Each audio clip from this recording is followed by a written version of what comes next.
दुनिया भर में लगभग 8500 स्क्रीन्स पर रिलीज़ की गई कल की 2898 का दर्शकों को बेसब्री से इंतजार। तमिल, तेलुगु, कन्नड़, मलयालम और हिंदी जैसी 5 भाषाओं में बनी इस फिल्म की एडवांस बुकिंग ने 55 करोड़ का आंकड़ा पार कर लिया। यही वजह है कि हैदराबाद में सुबह 5:30 बजे के शो हो या मुंबई में 8 बजे के, दर्शकों की अच्छी खासी भीड़ देखने को मिल रही थी। साउथ के जाने माने निर्देशक नाग अश्विन के इस भव्य बजट और महत्वाकांक्षी फिल्म में प्रभास, अमिताभ बच्चन, दीपिका पादुकोण और कमल हसन समेत दिग्गज कलाकारों का मेला सा लगा है। इसमें कोई शक नहीं कि विज्ञान और पुराण का यह अनूठा संगम दर्शकों के लिए किसी विजुअल वंडर से कम नहीं है, लेकिन काश की कहानी पर भी उसी जोरदार ढंग से मेहनत की गई होती जितनी कि VFX और CGI पर की गई है। ऐसा होता तो निसंदेह यह सोने पर सुहागा साबित होता।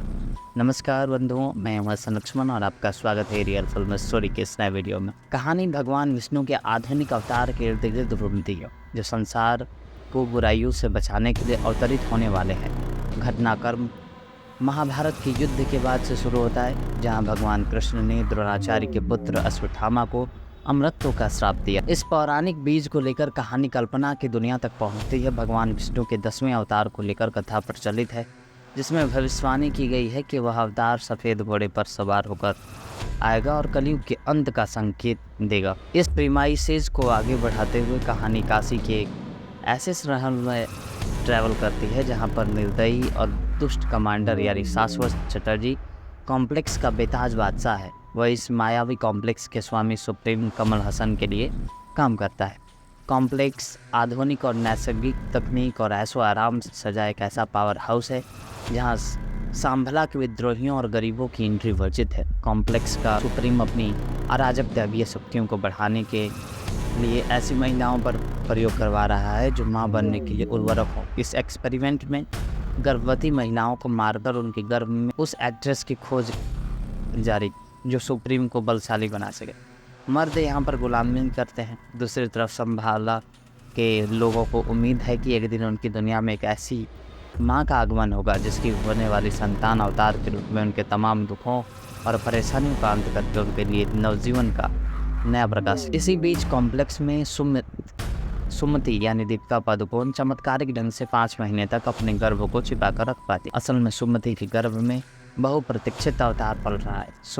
सुमति किसी तरह सुप्रीम के चंगुल से निकलने में कामयाब हो जाती है, मगर बाउंटी हंटर भैरवा यानी प्रभास सुमति को कैद कर कमांडर को सौंपना चाहता है ताकि उसे कॉम्प्लेक्स के ऐशो आराम की दुनिया में एंट्री मिल सके। मगर तब सुमति की रक्षा करने के लिए पौराणिक युग से अश्वत्थामा यानी अमिताभ बच्चन का आगमन होता है। निर्देशक नाग अश्विन की इस स्टोरी टेलिंग में कई टैक्स और सब ट्रैक्स का एक ऐसा मकर जाल है जो कन्फ्यूज़न पैदा करता है। फिल्म के पहले भाग में प्रचलित पूर्व कथा और विभिन्न पात्रों को स्थापित करने में वह समय लगाते हैं। सेकेंड हाफ में महानायक का रौद्र रक्षक रूप कहानी की गति को आगे बढ़ाता है, मगर इसमें कोई दो राय नहीं कि नाग अश्विन कॉम्प्लेक्स और सांभला की जो दुनिया रचते हैं वह आपको आश्चर्यचकित होकर दांतों में उंगली दबाने पर मजबूर कर देता है। इस कल्पित ब्रह्मांड की तकनीक, लोगों की वेशभूषा और प्रोडक्शन डिज़ाइन आपने बॉलीवुड में कभी ना देखा होगा और ऐसा अनुभव भी नहीं प्रदान हुआ होगा। फिल्म का VFX किसी भी हॉलीवुड साइंटिफिक फिक्शन से कमतर साबित नहीं होता, बल्कि श्रेष्ठ ही बन पड़ा है। मगर समस्या है कहानी में, किरदारों की भीड़ में, जिनका औचित्य पहले भाग में समझ नहीं आता।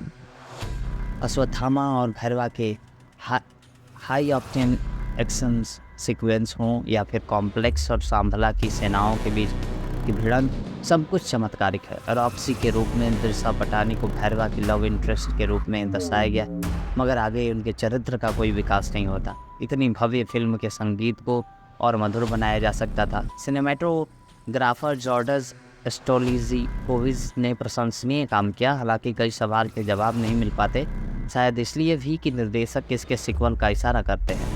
हालांकि नाग अश्विन ने मॉडर्न सिनेमा टेक्निक से जनरेटेड विजुअल्स के जरिए माइथोलॉजी को जिस तरह डेवलप किया है उसके लिए तारीफ बनती है। फिल्म भावनात्मक रूप से कनेक्ट नहीं कर पाती, मगर भैरवा और बच्ची की बॉन्डिंग काफ़ी हद तक एंटरटेन जरूर करती है।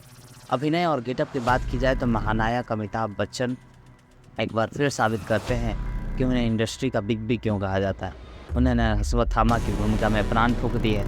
एक्शन दृश्यों में उनकी चपलता हुए दमखम साफ नजर आता है। वे फिल्म का मुख्य आकर्षण है। भैरवा के रूप में प्रभास के फैंस को यह शिकायत जरूर होगी कि उन्हें पर्दे पर कम स्क्रीन स्पेस क्यों मिला है। यहाँ प्रभास ने कॉमेडी के साथ साथ हैरत अंगेज एक्शन पेश किया है, जिसमें वो कॉमेडी में नहीं जचते, मगर हाँ, जब वे कर्ण के रूप में ट्रांसफॉर्म होते हैं तो अपना प्रभाव जमाने में कामयाब रहते हैं।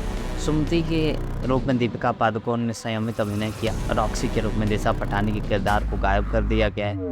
वहीं ट्रेलर में कमल हसन की मौजूदगी से बहुत सी उम्मीदें थीं, मगर वे अपने असली रूप में आखिर के सीन में आते हैं। हालांकि उन्होंने अपनी उपस्थिति मजबूती से दर्ज की। सांभला के मरियम के रूप में शोभना जमी है। कमांडर के किरदार में अनिल जॉर्ज याद रह जाते हैं, वरना मृणाल ठाकुर, दुलकर सलमान, विजय देवरकोंडा, राम गोपाल वर्मा और एस राजा मौली मात्र एक आध सीन में नजर आकर उत्सुकता बढ़ा ले जाती है। हो सकता है इस फिल्म के दूसरे भाग में इन किरदारों का विस्तार देखने को मिले।